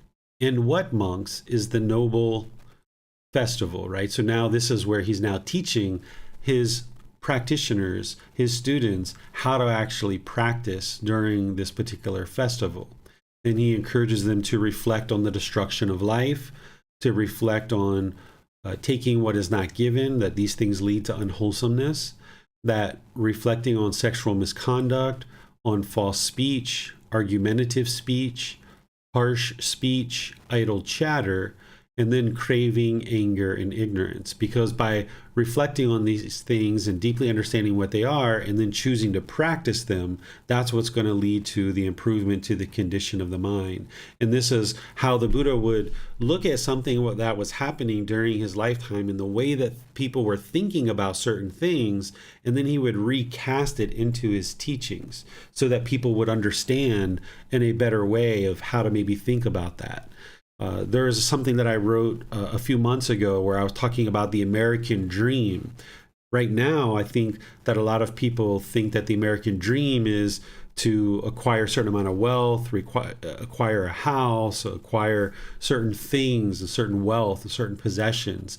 And I kind of recast that and shared how, in my eyes, the American dream is an improved food supply. Because when I was in America this summer, I found it to be quite challenging to find healthy food and to be able to acquire healthy food over the course of my trip. So teachers may sometimes take something that is happening during their lifetime and recast it in a way that helps people to improve their life. And here the Buddha's looking at this festival, and he's now recasting it in a way that people can more readily gain benefit from this holiday or this festival that they're already practicing, but now practice it in a way that leads to true wisdom and liberation of the mind, or enlightenment.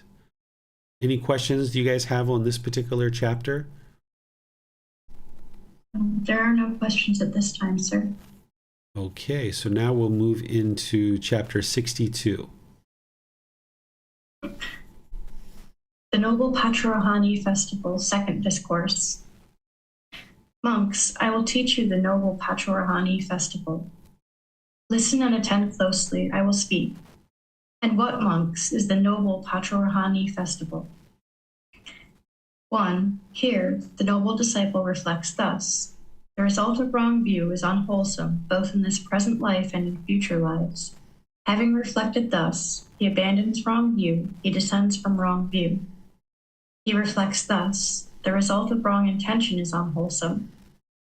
He reflects thus. The result of wrong speech is unwholesome. He reflects thus.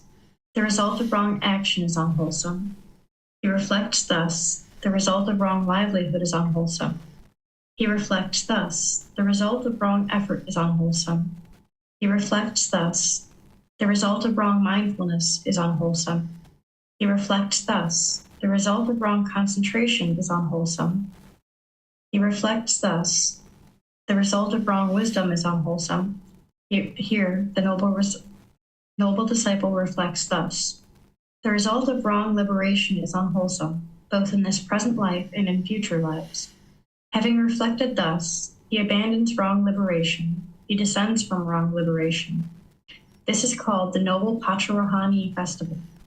All right. So the previous two discourses, we're sharing, the Buddha talking to a Brahmin and helping him understand how he guides his students around this festival. But here, these two discourses, we're learning how exactly he guides his students, because here he's talking directly to his students. Previously, it was the ones that I mentioned that I read, but here with what Miranda's reading, this is again the tenfold path. And you can learn the eightfold path through the various programs that I share. And then as you develop those, you will ultimately be practicing the tenfold path as the mind attains enlightenment. Any questions on this particular chapter? No, sir. There do not appear to be any questions at this time. Okay, so we'll move to chapter 63. This is the last chapter of this particular book. So chapter 63 is titled Responsibilities of a Teacher. Monks, when a cattle worker possesses 11 factors, he is capable of keeping and caring for a herd of cattle. What 11? Here, a cattle worker has wisdom of form. He is skilled in characteristics. He removes flies' eggs. He dresses wounds.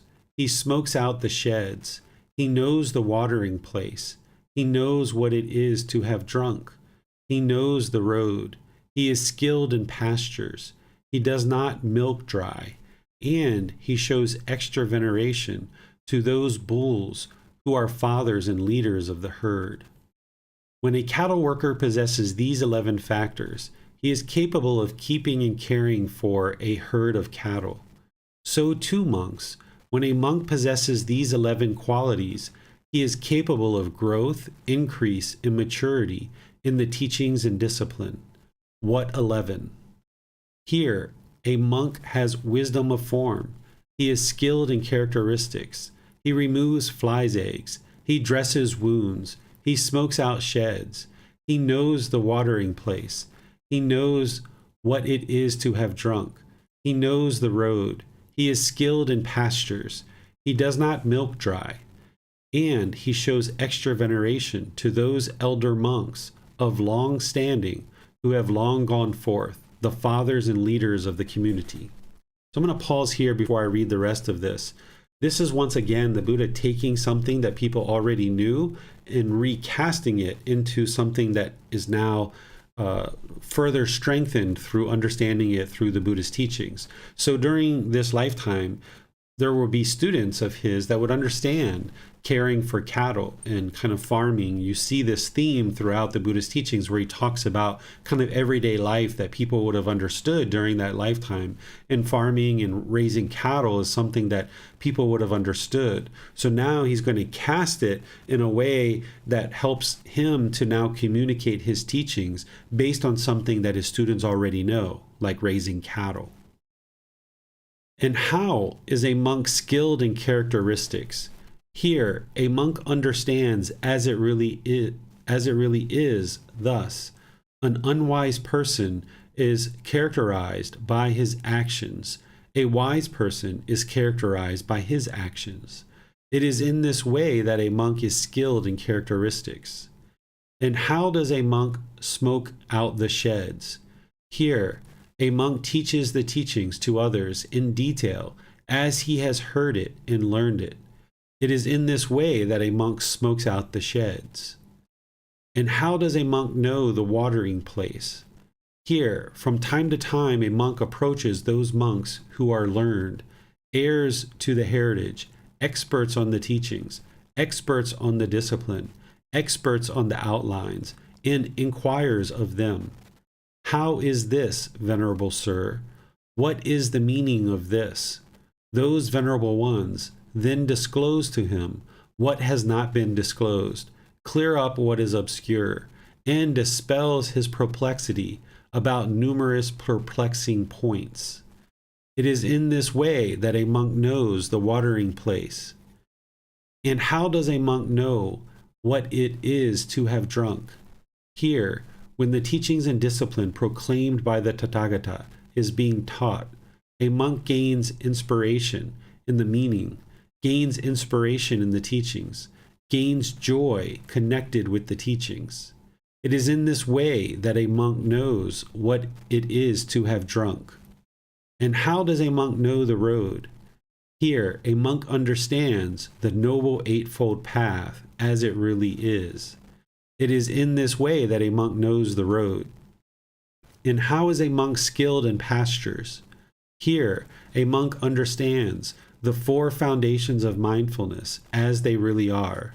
It is in this way that a monk is skilled in pastures. And how does a monk not milk dry? Here, when dedicated household practitioners invite a monk to take robes, alms food, lodgings, and medicines and provisions for the sick, a monk is moderate in accepting donations. It is in this way that a monk does not milk dry. And how does a monk show extra veneration to those elder monks of long standing who have long gone forth, the fathers and leaders of the community? Here, a monk maintains bodily, verbal, and mental acts of loving kindness, both openly and privately, towards those elder monks of long standing who have long gone forth, the fathers and leaders of the community. It is in this way that a monk shows extra veneration to those elder monks of long standing who have long gone forth, the fathers and leaders of the community. Possessing these 11 qualities, a monk is capable of growth, progress, and fulfillment in these teachings and discipline.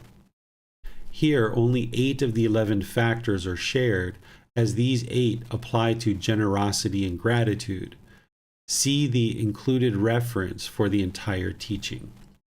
So here, the Buddha, in this teaching of 11 qualities to cultivate, I'm sharing 8 of them in this chapter that will help you to understand responsibilities as a teacher, someone who's sharing these teachings and helping others along the path.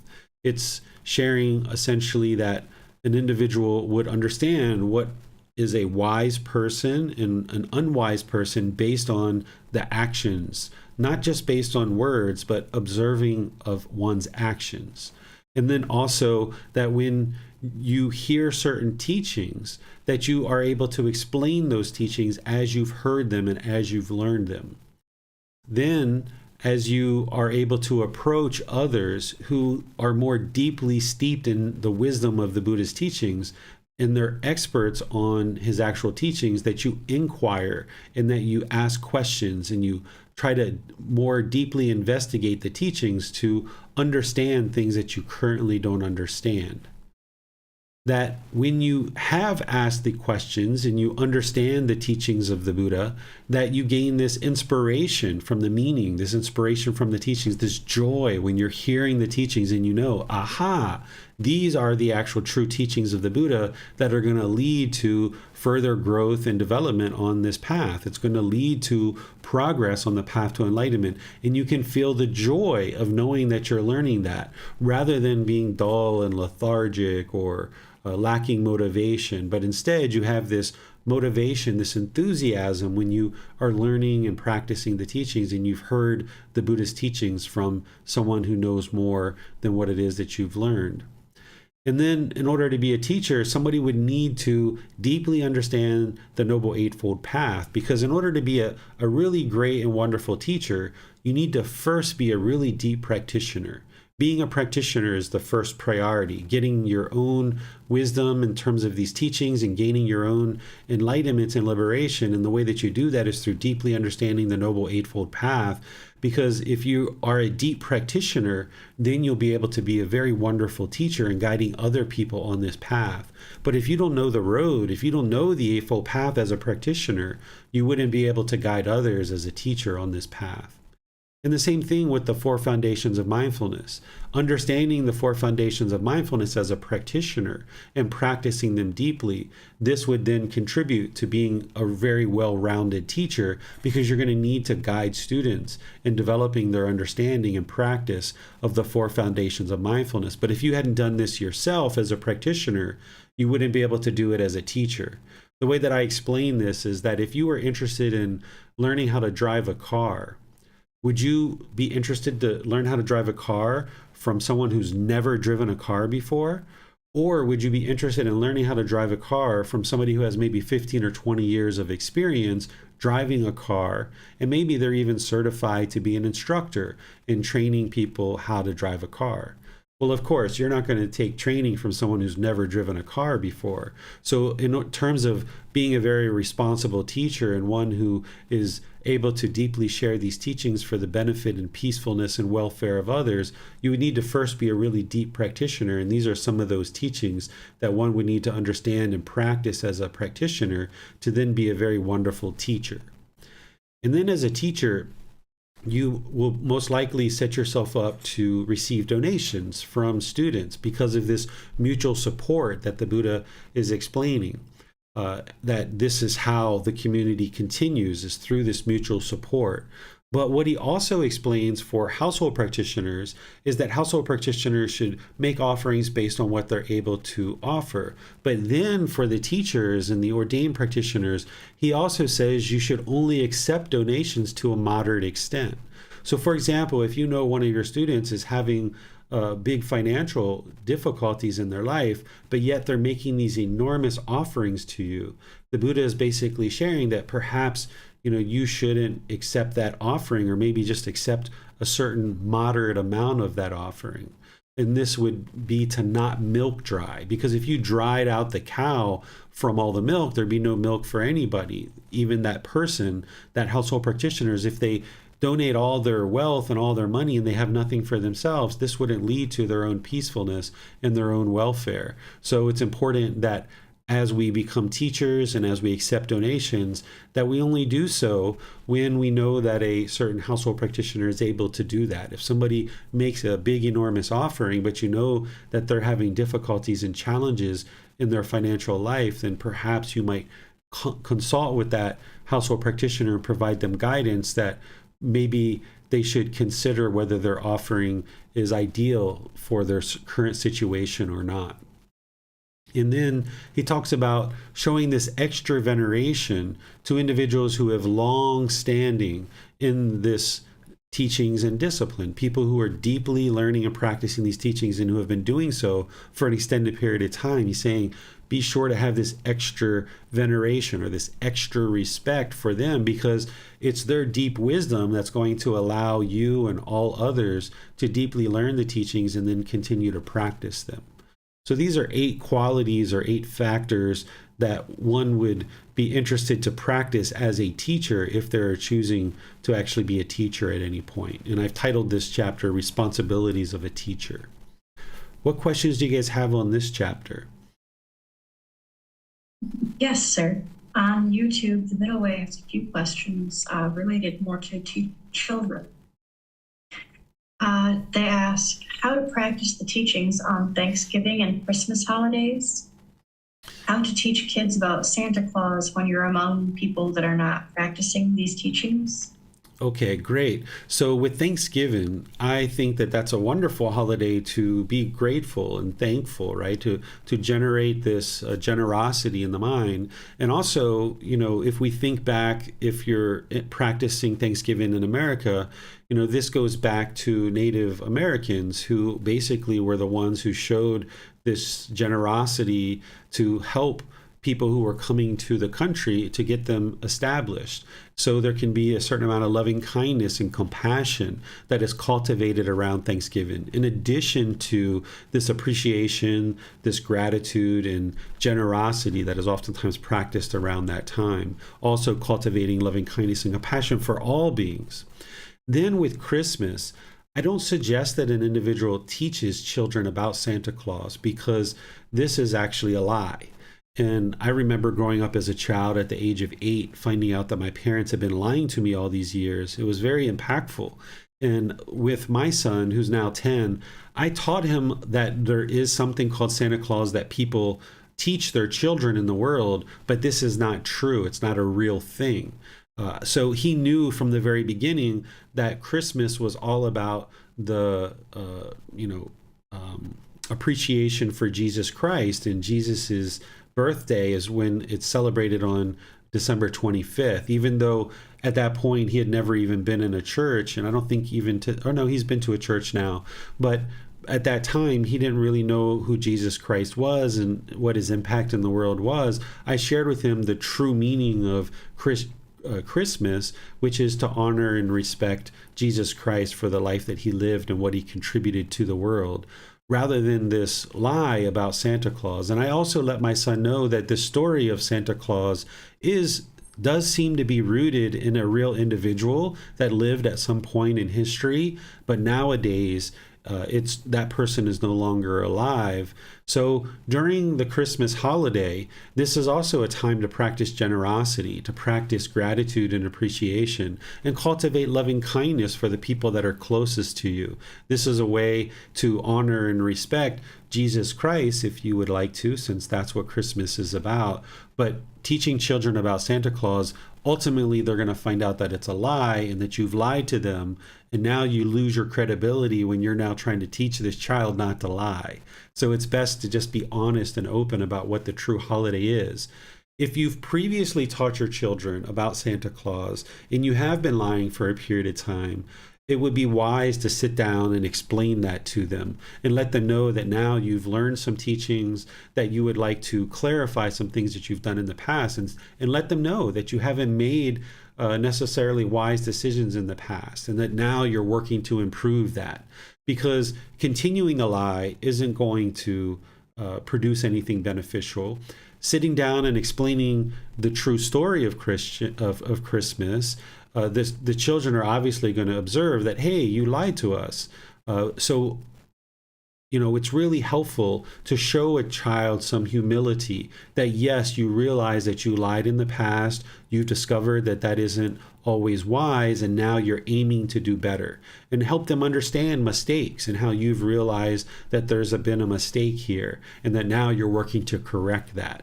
And that's a really great lesson, because if any parents would like to present this image of perfection, the parents know that they're not perfect. And if you try to present this false image of perfection, then the children get confused. But if you can sit down and have a very humble discussion with your child, admitting to them that you have lied in the past and that now you're choosing to no longer do that and you're making improvements, then that basically helps them learn that they're also not going to be perfect too.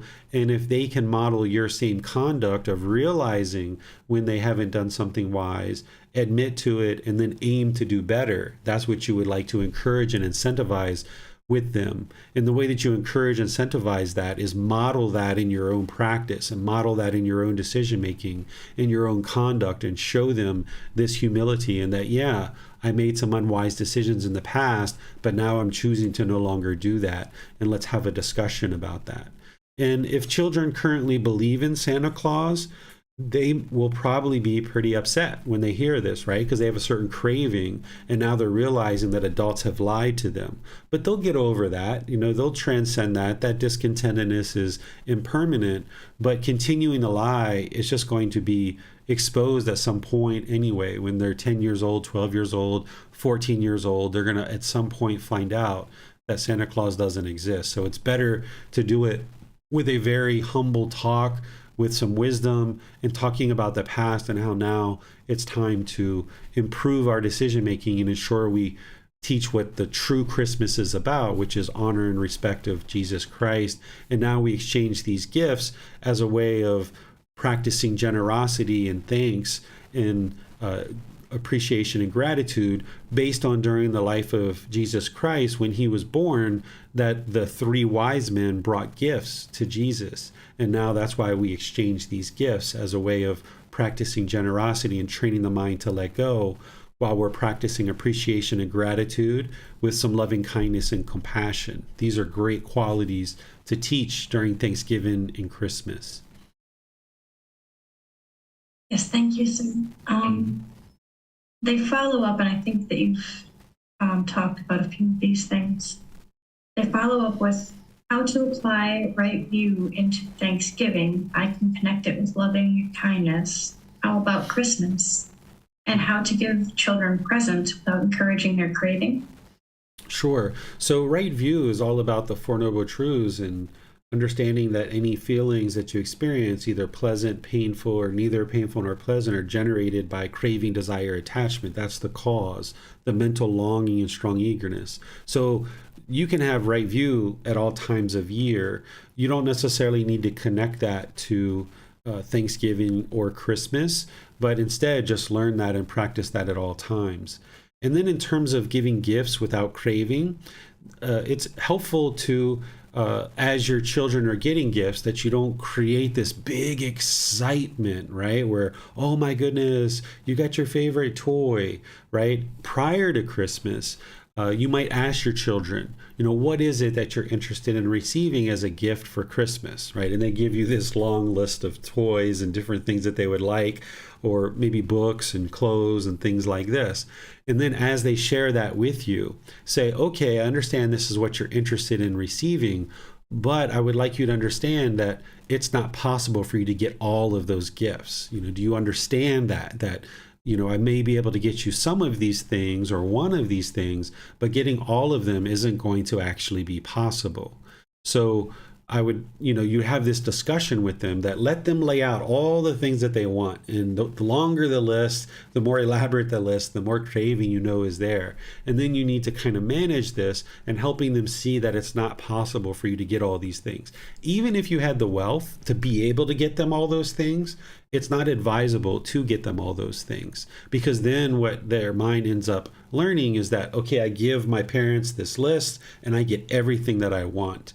It's actually wise to not give a child everything and talk about that long before Christmas, so that when it's actually time to open gifts, they're not opening them with the expectation of getting everything, because then when they open their gifts and they realize they don't get everything, then they're actually going to be disappointed.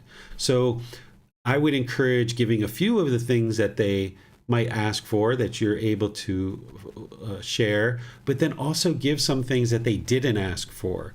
My grandmother was famous for this. She would give us toothbrushes and toothpaste and things like this, right? These aren't things that anybody typically is going to get for Christmas necessarily.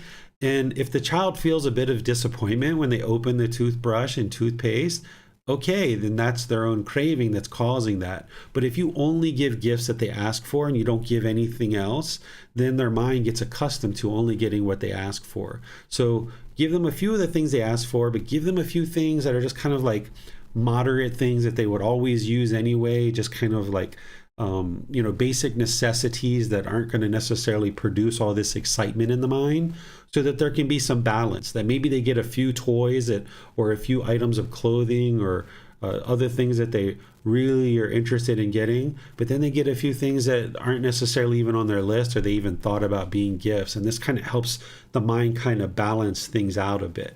And then having that discussion prior to Christmas will really help. And then also having a conversation after the gift opening as well, to help adjust any thinking that they might have had expectations of certain things that they were going to get.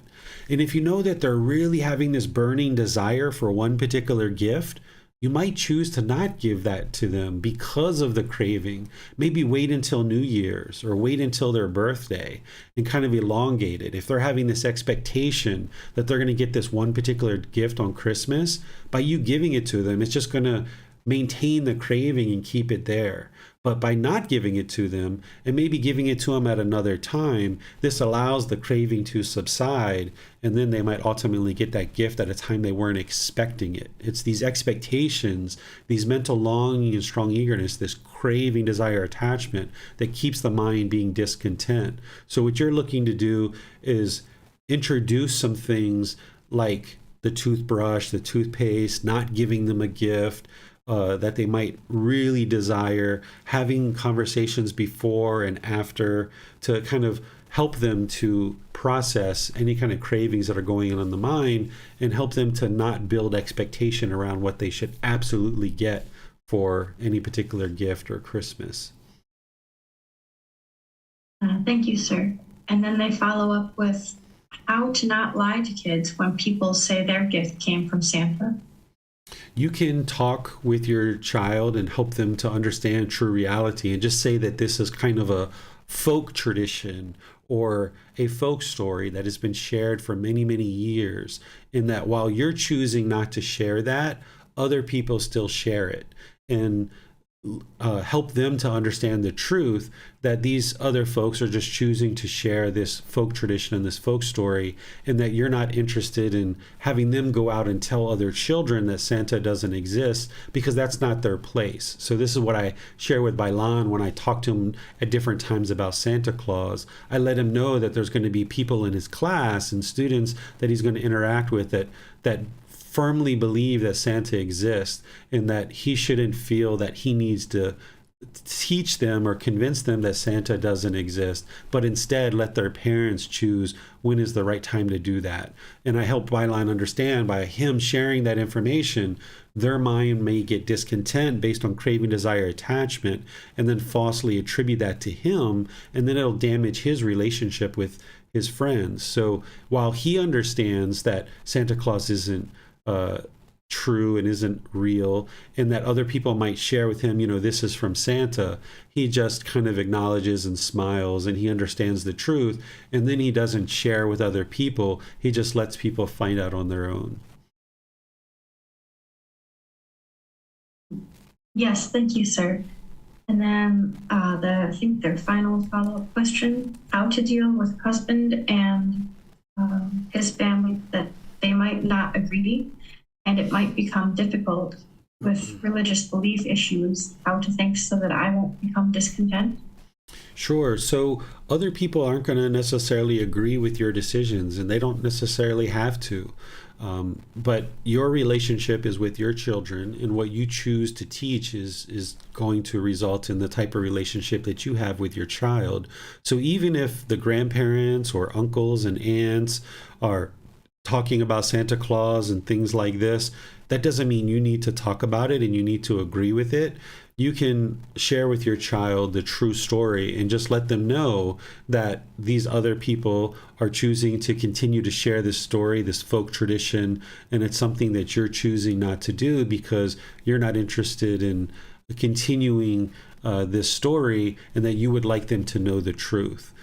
Because other people are going to disagree with how you function when you choose to, for example, not drink alcohol.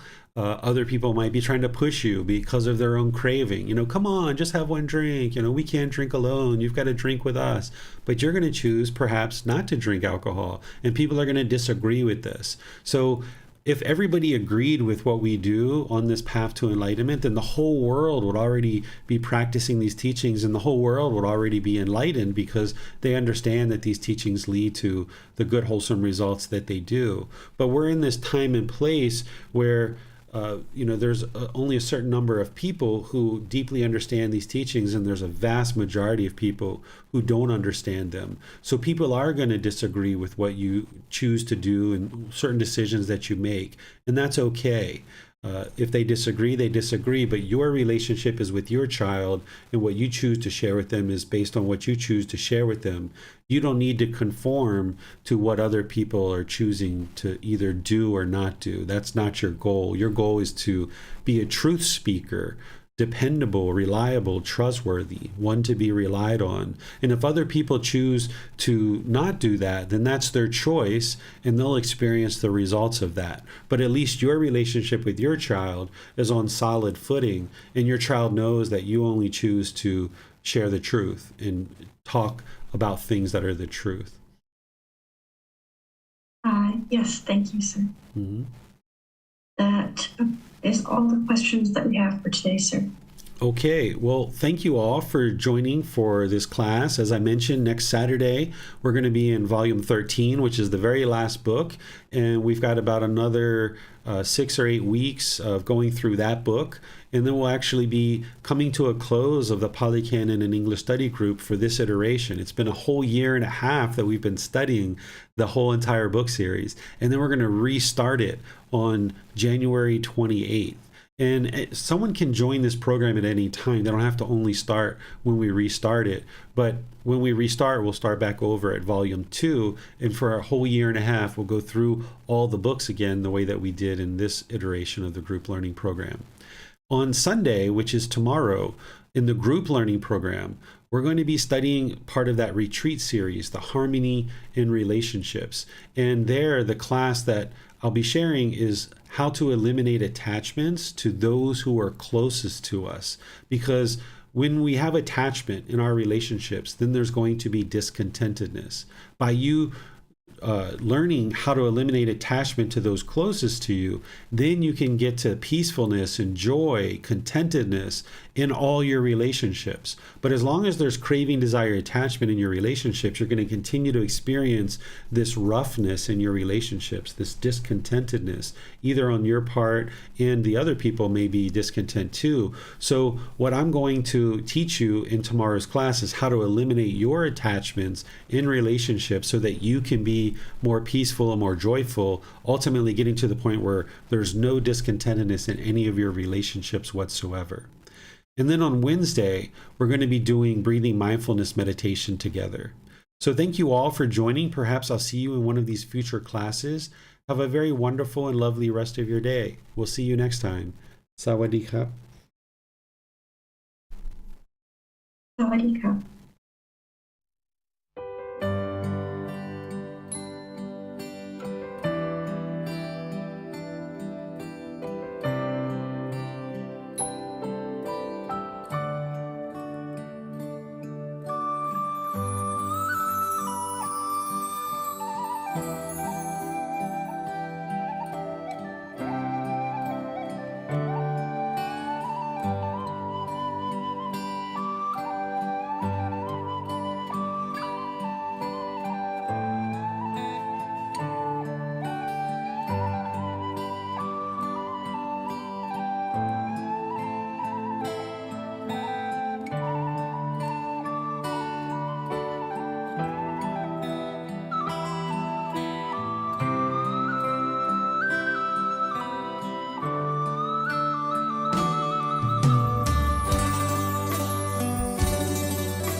Thank you again for watching. Enjoy your meditation. Look forward to seeing you online and answering any questions that you might have. Thank you so much.